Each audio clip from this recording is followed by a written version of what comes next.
I usually start off my day between 6 a.m. and 6:30 a.m. in the morning. It's hot here in Thailand, so there's no real desire to stay under the covers and wait for the alarm clock to give you your final warning before you're officially late. The other thing about Thailand is, what alarm clock? Who needs an alarm clock out here? I haven't set an alarm since 3 time zones ago. First thing I do when I get up is have my supplements for the day ahead and make my morning oats. These are typically called overnight oats because you make them before going to bed. But that doesn't work too well for me. I prefer to make them in the morning because they have to be stored for 4 hours in the fridge at a minimum, and if I make them in the morning, it gives me 4 hours to kill before I can eat, which makes me more likely to go to the gym. That's half a cup of oats, half a cup of almond milk, a teaspoon of chia seed, a sprinkle of honey, a splash of vanilla essence, a sprinkle of ground cinnamon, 2 spoons of yogurt, and 2 spoons of peanut butter. Usually, there's a half a banana and a few almond nuts or some seeds thrown in for good measure, but today I don't have any of those, so I'll just have to do without them for today.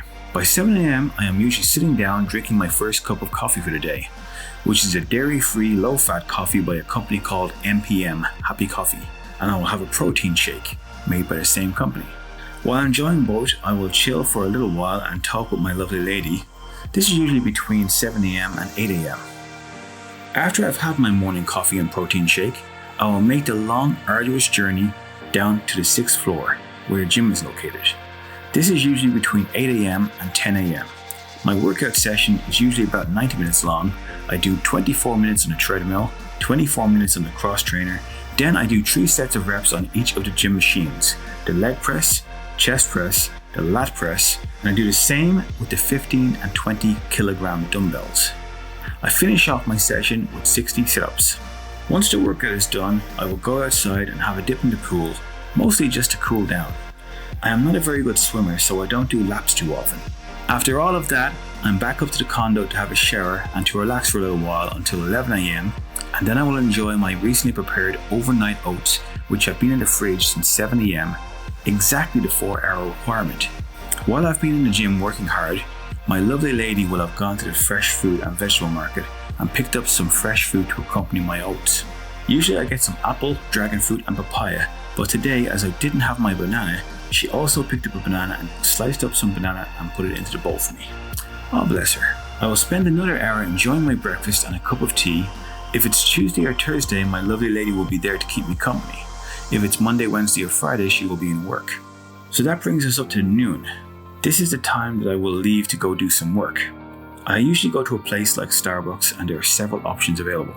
There are 3 Starbucks within walking distance of my condo, but sometimes I like to go to a place like Central World because the food court has a very eclectic mix of cuisines and it is very reasonably priced. I will arrive sometime between 12:30 and 12:45 and be sitting down with my creamy almond milk latte and ready to start work by 1 p.m.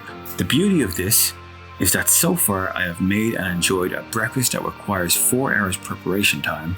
I will have spent 2 hours with my girlfriend, 2 hours in the gym, 30 minutes in a pool, some time laying by the poolside getting some sun. I've commuted and I'm about to start my second cup of coffee and I am still at the office an hour before anyone else is going to show up. So I get cracking. Whatever needs to be done is taken care of early.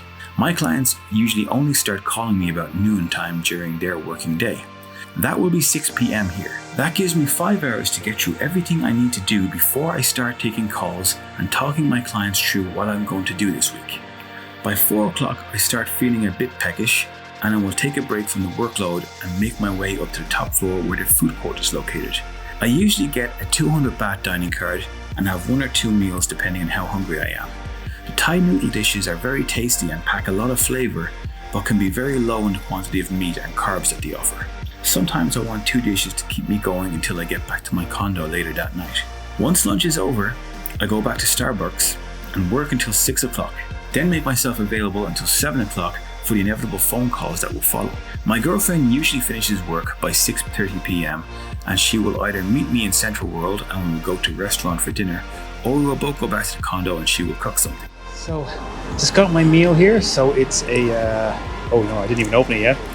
This is the Carnitas Burrito, pulled pork.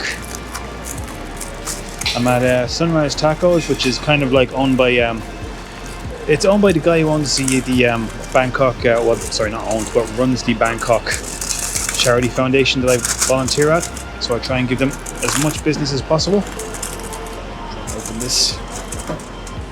Okay, so I'll show you what this looks like. We get some beans and some rice and a nice good burrito. 8 p.m. until 11 p.m. I am on call. A client may call during those hours, and if they do, I will take the call and deal with whatever issue they have. But for the most part, my work is over by now, and I am back in the condo relaxing and watching stuff on Netflix or YouTube. And by 11 o'clock, I am getting tired and ready for a shower and brushing my teeth before bedtime so that I can wake up between 6 a.m. and 6:30 in the next morning and do it all over again.